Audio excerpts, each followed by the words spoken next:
ध्यानाभ्यास के लिए कृपया अपने नेत्रों को बंद कर लीजिए।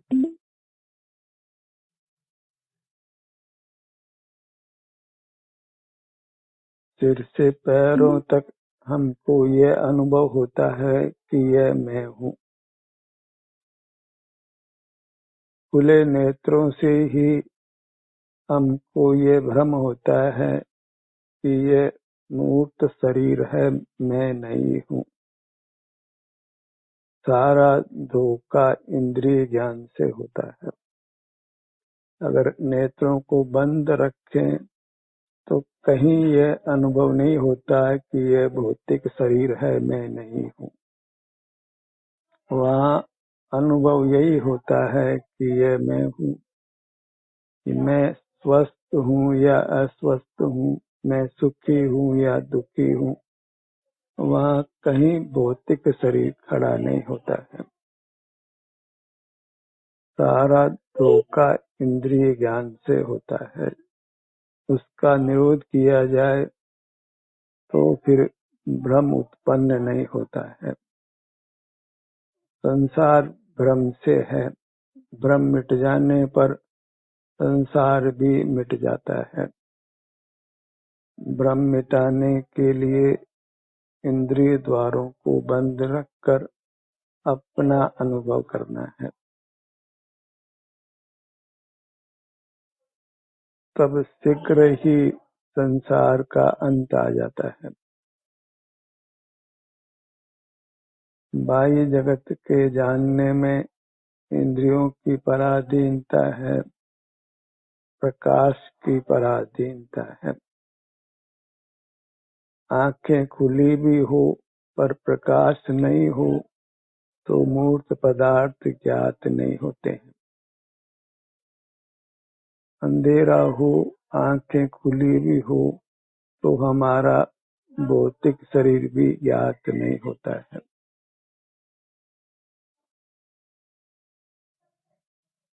प्रतिपल हम इंद्रियों का और प्रकाश का आश्रय करते हैं।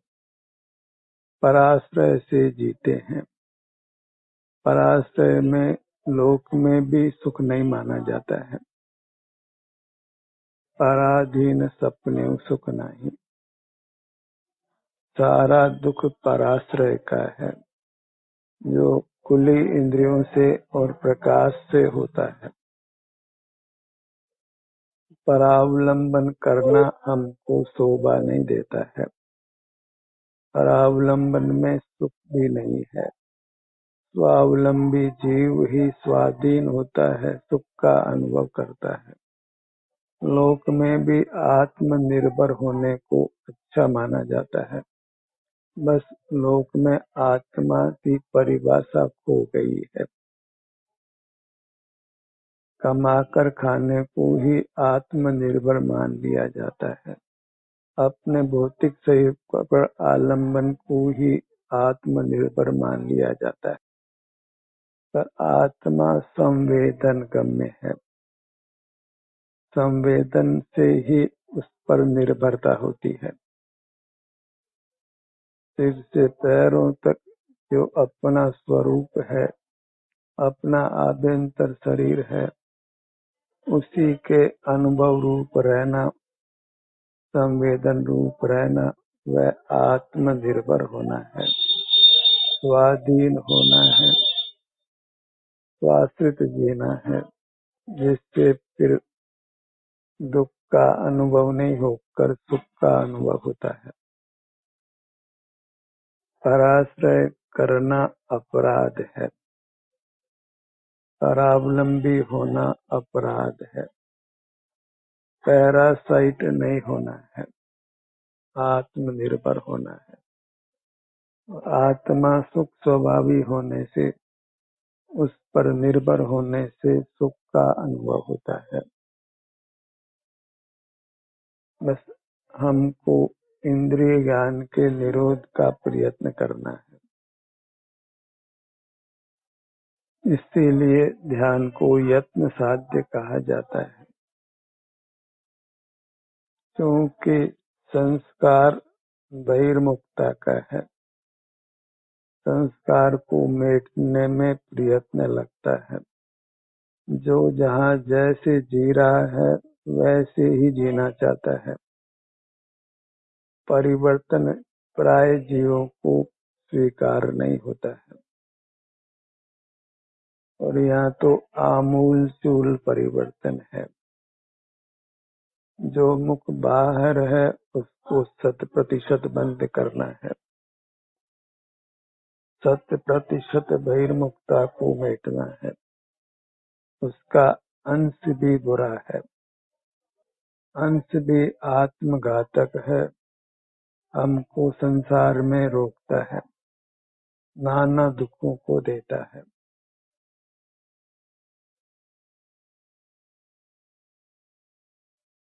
हम तो प्रतिपल प्रकाश चाहते हैं, क्योंकि लौकिक जीवन प्रकाश के आश्रित है, और प्रकाश निश्चित ही परद्रव्य है। आंखों से ही प्रकाश में देखते हैं, तो आंखें भी परद्रव्य हैं। नेत्रों को बंद करके फिर सिर से पैरों तक जो यह हमारा आकार है वही हमारा है, वही हम हैं। उसी के अनुभव रूप रहने का हमको अधिकार है और कर्तव्य भी है। अपनी वस्तु को ही हम भोगें, स्वाधीनता से भोग सकते हैं, पर वस्तुओं के भोगने में निरंतर शंका है, स्वाभिमान का हनन है और सुख भी नहीं है। पर वस्तुओं को देखना जानना सब काम भोग संज्ञा है, जिसको कुशील कहते हैं, चारित्र का अभाव कहते हैं। आपका आप अनुभव करना वही स्वरूपाचरण चारित्र है, उसी को ध्यान कहते हैं। वह ज्ञान रूप नहीं है। ज्ञान या तो मूर्त पदार्थों को देखने जानने रूप है, विचार करने रूप है, स्मरण करने रूप है, समझने रूप है। पर सच्ची समझ तो अपने से युक्त होने पर ही होती है, क्योंकि अपने से युक्त होने पर ही दर्शन मोह कर्म का उपशम होता है। दर्शन मोह कर्म से ही हमारी समझ मिथ्या होती है, और दर्शन मोह कर्म का सद्भाव नहीं रहने पर, उपशम होने पर समझ सच्ची हो जाती है। पर समझ सच्ची होने के उपरांत फिर समझते ही नहीं रहना होता है, समझ के अनुरूप स्वानुभव रूप रहना होता है, और स्वानुभव एक स्वाधीन परिणाम है, मोक्ष का मार्ग है। वह ज्ञान रूप नहीं है, वह सुख के संवेदन रूप है, शांति के भोगने रूप है। वही हमारा मूल स्वरूप है। जीव अनुभूति स्वरूप है, हमने उसको भूल से ज्ञान स्वरूप मान लिया है। अनुभव सुख दुख का है, ज्ञान सुख दुख से भिन्न है। सुख दुख अन्य है और ज्ञान अन्य है, और जीव सुख स्वभावी है, ज्ञान स्वभावी नहीं है। भले अभी कर्म के संबंध से हमको ज्ञान होता है, पर कर्म का संबंध मिटने पर फिर ज्ञान नहीं होता है, क्योंकि ज्ञान के उपकरण फिर नहीं रहते हैं। ज्ञान चूंकि पराधीनता से होता है, मूर्त शरीर की सहाय से होता है, और मुक्त अवस्था में मूर्त शरीर नहीं होता है, इंद्रियां नहीं होती है। इसलिए पराधीनता से होने वाला ज्ञान मुक्त दशा में नहीं होता है और रागादिक दोष नहीं होते हैं। रागादिक दोषों से ही सुख दुख रूप हो जाता है। जब रागादिक दोष नहीं होते तो हमें स्वतः ही अपने स्वभाव के कारण सुख का अनुभव होता है। काम इतना ही करना है कि पराश्रित वृत्ति को छोड़ते जाना है और पराश्रय इंद्रिय ज्ञान से होता है। मूर्त पदार्थों को देखना जानना ही पराश्रय है। उसी से फिर हम नाना प्रकार से मूर्त पदार्थों को उपयोग में लेते हैं, उनके आश्रित जीते हैं। संसार के मूल में मूर्त पदार्थों को देखना जानना है। वही हमारे सुख का विलोम है, क्योंकि वह जहाँ है वहाँ फिर हमको अतीन्द्रिय सुख नहीं है। इंद्रिय ज्ञान में इंद्रिय सुख हो सकता है, जो वास्तव में दुख का ही दूसरा रूप है। अतीन्द्रिय सुख नहीं हो सकता है। अतीन्द्रिय सुख इंद्रिय ज्ञान के निरोध से होता है। ज्ञान सकल ही इंद्रिय ज्ञान रूप है। समझ भी पराधीन होने से, ज्ञानावरण कर्म के उपशम मस्तिष्क आदि की सहाय से होने से वह पराधीन है और स्वानुभव स्वाधीन है। हमको इंद्रिय ज्ञान का निरोध करने से होने वाले अनुभव से जीना है। जब प्रकाश का भी आश्रय नहीं करते, नेत्रों को भी बंद रखते हैं, अन्य इंद्रियों का व्यवसाय भी नहीं करते, मन से कुछ विचार भी नहीं करते, स्मरण भी नहीं करते और मूर्त शरीर हमारा नहीं होने से इसको हिलाते डुलाते भी नहीं, मुंह से बोलते भी नहीं, तो स्वतः ही हमको अपनी मूर्त में सुख का अनुभव होने लगता है, शांति का अनुभव होने लगता है और वह अपने में होने से हमें अपनी प्रतीति भी हो जाती है। सुख का संवेदन सिर से पैरों तक ही होता है। अपने में हुआ ऐसा भी संवेदन होता है तो आत्म प्रतीति हो जाती है कि आभ्यंतर शरीर ही मैं हूँ, वही दिव्य है, वही परमात्मा रूप है, वही पावन है, वही पूज्य है, वही तीर्थ है। उसी के सन्मुख होने से, सम्यक ज्ञान होने से वही वास्तव में गुरु है और यह आभ्यंतर शरीर के आश्रित जीने से ही संसार का अभाव होकर मोक्ष होता है। संसार पार करने के लिए तीर्थ भी आभ्यंतर शरीर है, जो मैं स्वयं हूँ। तो स्वयं के आश्रय से ही संसार सागर पार होता है। पराश्रय छोड़ने का ही मन बनाइए तो स्वतः ही स्वाश्रय होगा। तो पराश्रय में भी प्रधानता से नेत्रों को बंद रखने का अभ्यास करिए। प्रकाश का अवलंबन नहीं लेना है। प्रकाश हमारी पर्याय नहीं है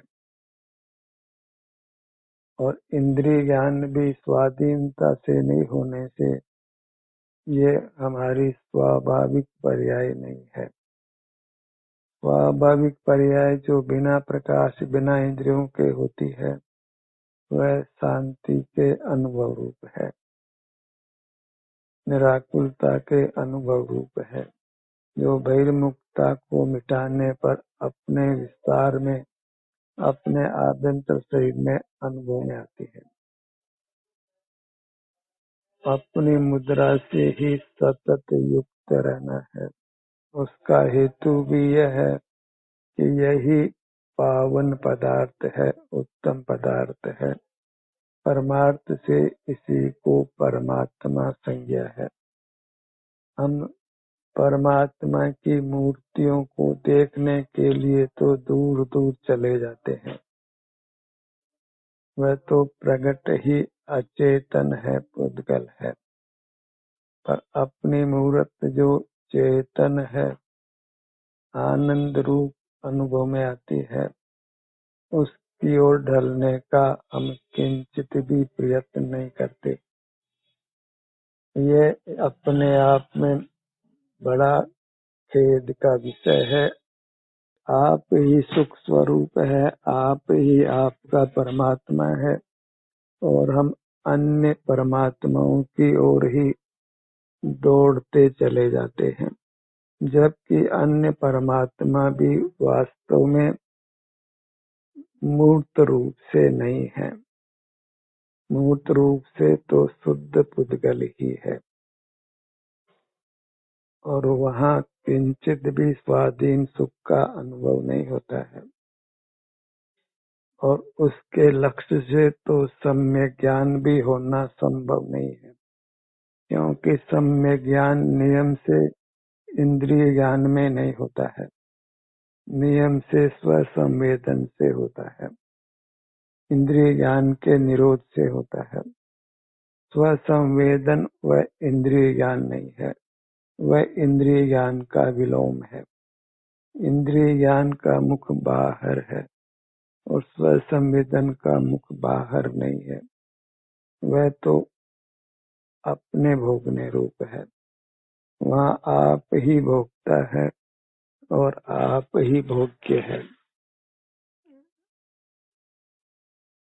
ये अभिन्न साधन साध्य भाव है, अभेद भक्ति है, अपनी ही भक्ति है, जिसमें किंचित भी राग नहीं है, किंचित भी द्वेष नहीं है, किंचित भी मोह नहीं है, किंचित भी कर्म का बंध नहीं है। रागादिक नहीं होने से पूर्ण वीतरागता है, पूर्ण निराकुलता है।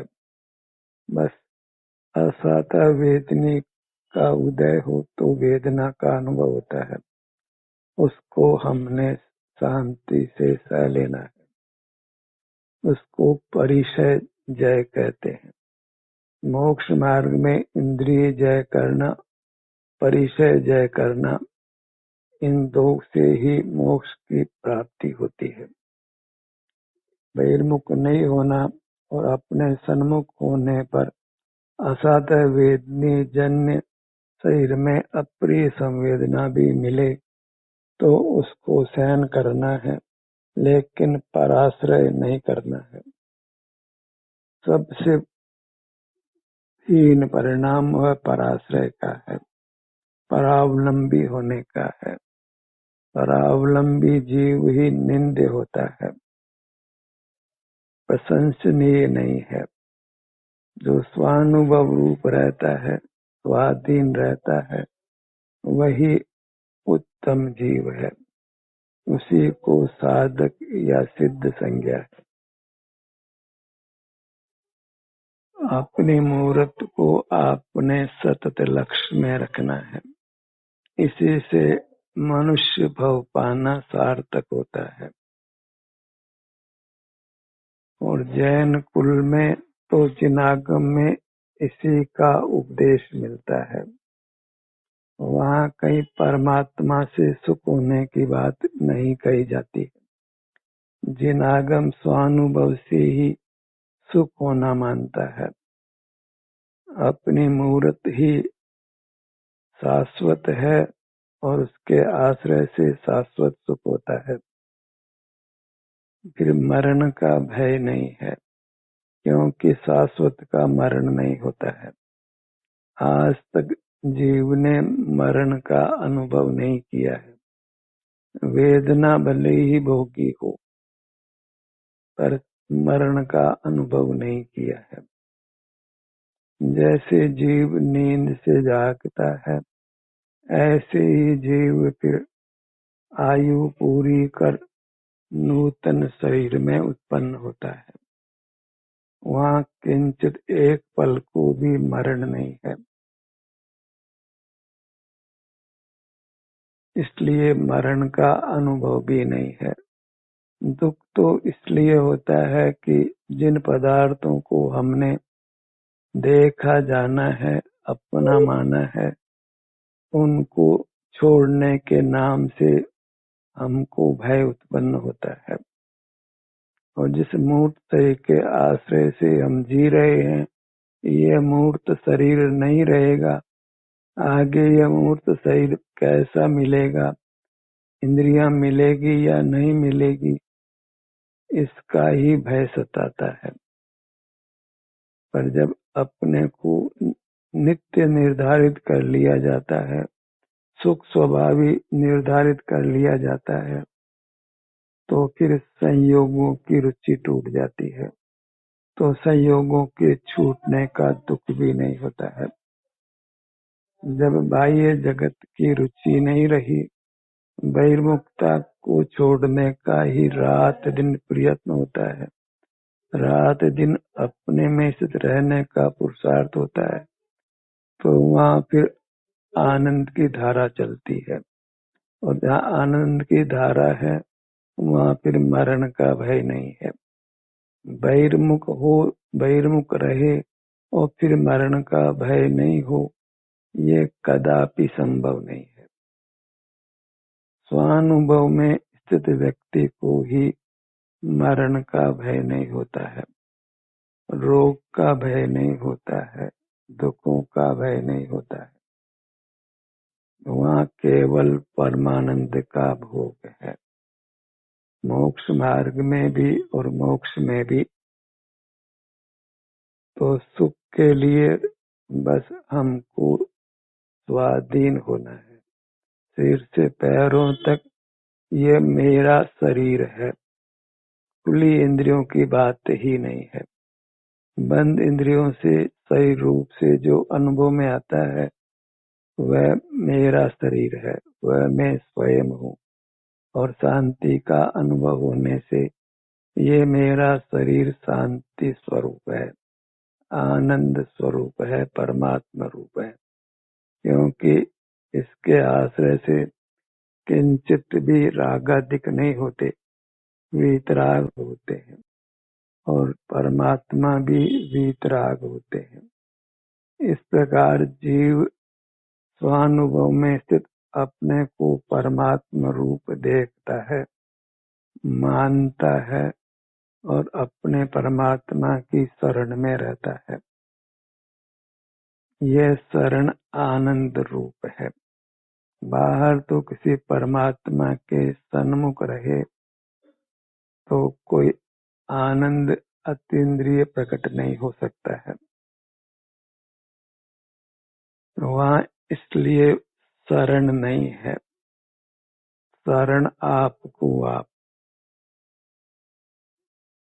बाह्य जगत हे है, उपादेय अपना आभ्यंतर शरीर है, आराध्य अपना आभ्यंतर शरीर है।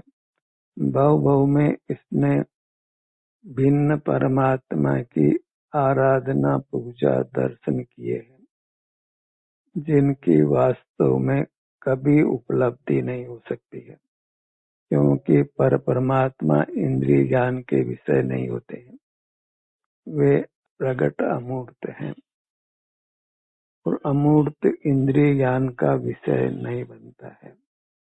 अपना अमूर्त शरीर संवेदन गोचर होता है, परमात्मा को भी उनका अमूर्त शरीर संवेदन गोचर होता है। ज्ञान का तो उनको सद्भाव ही नहीं है, क्योंकि इंद्रियां मन मस्तिष्क मुक्त अवस्था में नहीं है। हमें इंद्रियों का, मन का, मस्तिष्क का ममत्व नहीं करना है, क्योंकि यह हमारे स्वरूप नहीं है, स्वरूप के अंश भी नहीं है। बस इंद्रियों का आकार भले ही हो, पर वह सब अमूर्त है, और सुख स्वरूप है। तो सुख के लिए प्रधानता से नेत्रों को बंद रखना है और प्रकाश का आश्रय नहीं करना है।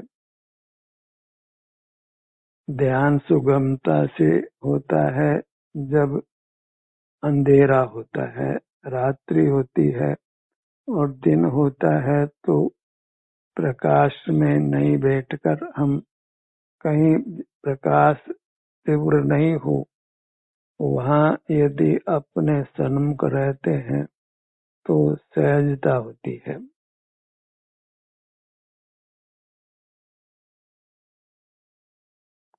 खुली इंद्रियां और प्रकाश, फिर मूर्त जगत हमारे सामने खड़ा हो जाता है और वह सब कोलाहल रूप है।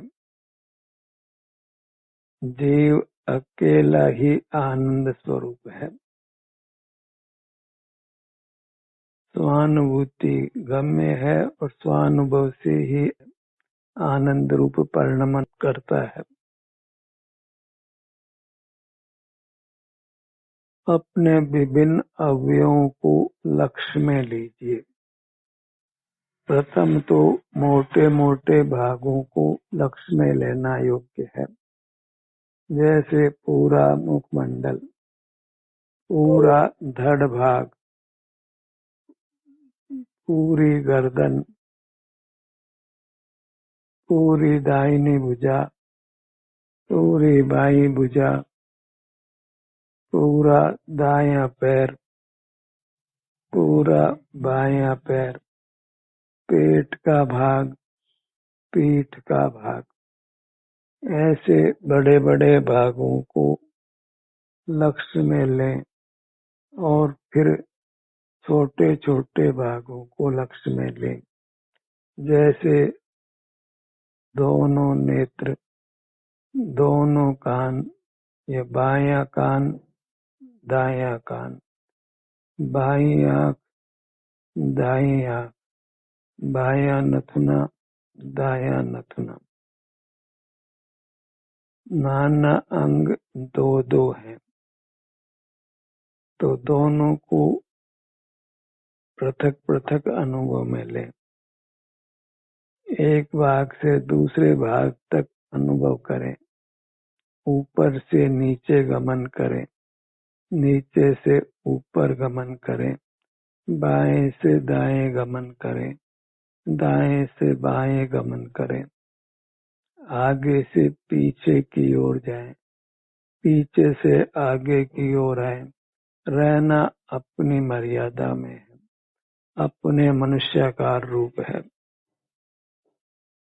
ऐसा प्रयत्न हम करते हैं तो इंद्रियों की, प्रकाश की, भोजन आदि की, वस्त्र आदि की, सबकी पराधीनता उस काल नहीं रहती है जहाँ पर पदार्थ हमारे ज्ञान का ज्ञेय नहीं होता है। मूल पराश्रय इंद्रिय ज्ञान से मूल पदार्थों को जानना है। इंद्रिय ज्ञान ही मूल पराधीनता है, वही मूल संसार का दुखों का हेतु है।